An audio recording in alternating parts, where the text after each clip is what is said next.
Hey, Chica. Hey, Here she is. I like your background. thank you. It's a blanket covering the window. It's probably going to fall down halfway through. Well, the beauty of this is that I have full edit power. And Mhm. so if we need to pause and you fix your blanket, it's just totally cool. Okay. And looky, Freddie gave me a light. Let me see. Oh, you got like the fancy light with the Yeah. umbrella. Now I gotta put my iPad back. You're, yeah. Well, you look lovely. You look beautiful. Thank you. It's all good. We are what we are, right? Yep. We We're are like what we are. we got the grays, they're just kind Yeah, of I popping up. think I got some in there too. Yeah, yeah. It's when my hair is down, you don't see it quite as much. And when I pull it Right. back, for the gym, Exactly. That's when you get who is it that's had streaks like that? I don't know, someone old. I'm pretty sure there's a Marvel character, but I don't know if that's who you're referring Wasn't thinking, oh yeah, Fred said Rogue, but no, it wasn't Rogue. I was thinking of it's kind of the reverse. It was like, was it the Munsters or one of those shows? Oh, but like Bride of Frankenstein. Yeah, that kind of thing. Ding, ding, ding, ding, ding, ding, ding, ding. Okay, that's gonna be in my head forever. Hi. All right. So what did you think about the little like I don't know, intro promo something? Oh, I thought the intro was very good, Yeah. very inspiring, and kind of a good quick summary of your gymnastics career, coming from nothing Yeah. and going to being kind of the person that now has everything, or almost everything. Everything. Nobody has everything except Simone Biles, but almost. True. And also a good, like a really super example of how it's not an overnight thing. So many people come in and they just want that one skill. They want the back flip, they want the front flip, they want the back handspring. And it's a progression. Everything's a progression. And it's not an overnight progression. You have 15 years of progression. So people come in and they see year 15 and go, "Oh, I want to do that." But they also have to want to do the 15 years that led up to it. Right. Because And in it's year one, I was literally bouncing on the trampoline trying to find my center. That was Yeah, that was the first year. and that's an important year. So the people who get frustrated are, in my opinion, the ones who try to rush the process. They look too far for the end game and they forget to enjoy the journey and be where they are now. And that just jumping is fun. I mean, what do we do to warm up? We all just jump, and it's really fun to jump as high as you can, you know? There's a serious adrenaline rush Yeah. that even just jumping high, doing those stretch jumps, like and trying to reach up for the ceiling is like you get like there's your comfort zone, your comfort level, and then there's like pushing it a little bit where you go, am I gonna come down or am I gonna come down too hard or am I gonna fall? And there's an exhilaration there. It's like, adrenaline junkie kind of stuff, but just not jumping from a plane. Right. And then there's that little fear. What if I actually reach the ceiling? Should I try and grab it? You So know? so in the gym where Tammy, I think we're just gonna get right into it. There's no introduction, there's no nothing. We'll get there eventually. The gym where we go, we have a belt system, right? On ropes.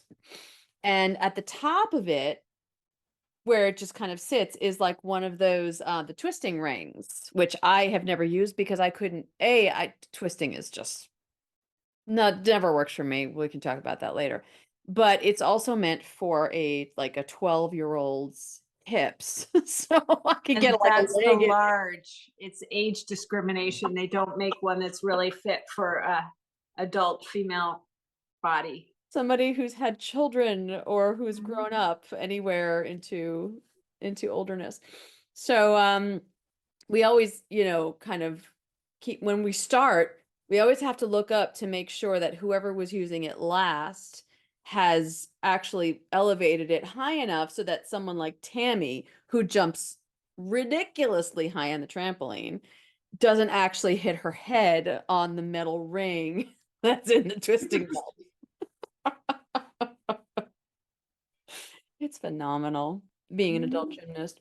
And it's really funny looking at young kids now learning gymnastic skills.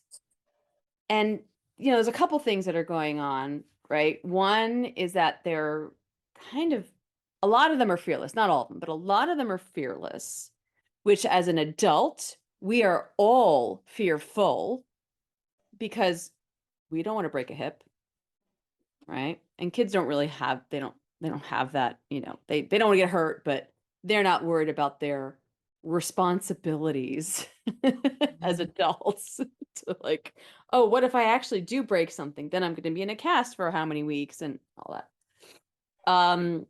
But I look at them and they'll pretty much just chuck anything. They'll just throw their bodies in some, weird contortion. And I'm like, my brain would never take me there. I would never be able to get there.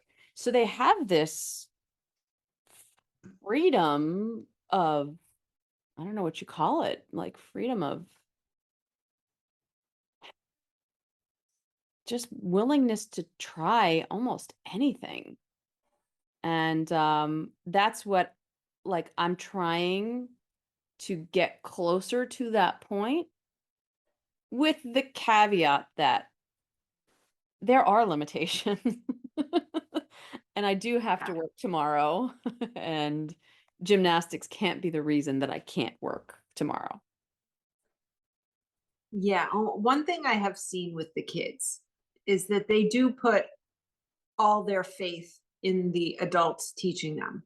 They don't yet have the full understanding of, gravity. I mean, they know that they're going to fall, but they don't really necessarily understand every possible thing that can go wrong. So if somebody tells them to do it, they won't necessarily analyze it to, well, what happens if I do this? Now, one of the downsides of being an adult gymnast is you do know that, oh, I could under rotate and land on my head, or I could over rotate and smash on my back, or I could land with one foot crooked and I might twist my ankle. We have past experience Been of there, done that.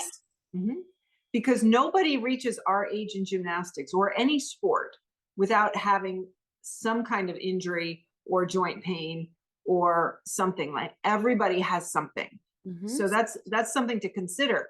If you're wanting to do gymnastics, everybody has something. Everybody has a bad shoulder. Everybody has, oh, I torqued, I slept funny and my neck hurts. Or, my right ankle has this problem.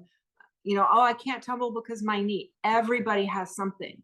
So it's a kind of a choice on how you set up your activities, because there's also always an activity that you'll be able to do despite your stuff. Everybody's got stuff. I've got stuff. I've had Let me tell you, stuff. and when you get older, that stuff, it's like exponentially not worse, but like there, present all the time. I got my right hip, front, side, and back that just like, I know that there's some sort of like skeletal imbalance there that I keep abusing with all the movement, not just in gymnastics, but in my job as a dance teacher. And I'm always constantly aware of, where's my level of pain today? I mean, is it low? Is it like really low and I don't really notice it? Or, oh my God, it's really hard for me to get up out of a chair. And I feel like a lot of adults, especially adults who are not active, they don't know how to actually move through it like people who are active, and they realize, yeah, okay, so some of this is par for the course. Some of this is the natural process of aging, and maybe there's a little arthritis setting in there. Maybe there's just, muscle weaknesses or imbalances. But I feel like we find when we start moving, it lubricates the joints, it does whatever it needs to do, and then suddenly it doesn't feel quite so bad. Sometimes it bites us later if we do too much. That is a very good description, because there are so many times when I go into the gym and I feel awful. My back is sore, my hips are sore, things are sore. You know, you just start easy. You go in, I mean, you've seen it, I've seen it. You go in, you know what? I'm not feeling so hot today. I'm just going to do some easy jumping. You start jumping on the trampoline, you get a little warm, the joints start moving. That pain goes down. It does. And a lot of times, the best my body feels is when I'm finished, after I'm thoroughly stretched out, thoroughly warm, and have been moving and active for an hour and a half. I feel great. Now, maybe after I drive home and everything has a chance to cool off and stiffen up, I may be sore again. But for that moment, it's all about the not stopping. And then once I start, I don't want to stop, because I don't want to stiffen up. Mm, And you can actually, I mean, I've kept that going all day, mm. where once I get warm in the morning through gymnastics, I can go home and do all sorts of things. Whereas if I just roll out of bed and I start off stiff at home, I don't necessarily have the internal motivation to get moving, to, vacuum and clean and do Yeah. all this at Yeah, home. if I don't sit down and sit at the computer and do stuff, then yes, I agree. I can kind of keep moving. I can go to the grocery Mhm. store, I can put the groceries away, I can, clean things up, whatever. I also do think it's how much have we pushed ourselves in any given workout day that Mhm. informs how we're going to feel later. Most times, if I can mitigate how hard I'm like the drive is to push, then the next day I feel fine. It's a Mhm. regular thing. But if I'm hitting either a new skill hard, or I'm getting really stubborn and like really wanting to work something, then like all of a sudden, strangely, I'll feel like that second day burn going, oh, why do I feel this way? What happened? And I have to kind of go back and go, oh, yeah, because 2 days ago, you did that, and that's why you're feeling this way now. So it's Mhm. really, especially when you're older, you really have to be smart about how you train to make sure that you don't actually injure yourself, because we're much more prone to injury, and then healing Right. at our age Yeah. is not so good. I wanted to mention, to whoever will be listening to this, is that, Tammy is a licensed physical therapist, and I have been so thankful for her friendship and her partnership. Not just because she's an awesome person and probably one of the smartest people that I know, but also for her wealth of knowledge and understanding of the human body and how it works in motion and how it applies to gymnastics. So she's got like this really amazing connection between her gymnastics um, expertise and her physical therapy expertise. It's been very helpful. I'll just say that. Oh, thank you. So I want to just disclaimer, I am not an orthopedic or sports medicine physical therapist. And when I have a tricky problem, and I have had some issues in the past, I have actually gone to orthopedic or sports specific physical therapists. Mm, But I will say one thing is, if you're looking at gymnastics with a critical eye, and one thing physical therapy teaches you is how to look at movement with a critical eye, you will notice in every skill that there's certain joint ranges of motion that you need to have. mm, There's certain amounts of strength that you need to have. And there's, when you put it all together, where does the body go in any particular moment in time? You can then say, can my body do that? A lot of people will be working on to get a split, but why do they want to get a split? Well, when you do a round off or when you do a cartwheel, there's a moment where your legs are separated in sort of a split movement. So if you want to be able to do a cartwheel, but your split is only at a 90-degree split, which is kind of a right angle split versus your split, full maybe. split, Mm, then that's all you can expect from your cartwheel, which doesn't mean you can't do a cartwheel. It just means you have to do it in such a way that you work within the range that you have. And then you also have to be strong throughout the range. So a lot of people are only strong with in one point. So everybody, people are working on their computer, their arms are kind of in front of them and they're strong in that range. But when you push your shoulders, say, to the end range, at the very end, you're never going to be as strong as you are in more your middle range. So in gymnastics, you have to work that too. You have to be strong in all the ranges that you know how to do for a skill. So before you go and just chuck a skill like a child would, if you're looking to not get hurt, which we are, you first check, can my body make it through those ranges that that skill needs? And then how strong am I when I put my arm in that, when my arms are right overhead doing a cartwheel, am I strong enough to hold that up, or is that a very weak position? Because if that's the case, you need to strengthen that position first before you go putting all your weight on your arms with them in full overhead. And if you only have a little bit of a split, then you need to modify the move so that you can do it with that kind of a split, which may mean, going, for example, downhill, take some of the pressure off trying to get a hard kick overhead, because that's where injuries happen. The injuries happen where you push your body into a range where you either don't have the full range of motion or you're weak through it. Right. So what is holding your joints together? It's muscles and tendons and ligaments. Right. So if your muscles are not strong enough to hold the position, then the tendons and the ligaments are going to take the stress.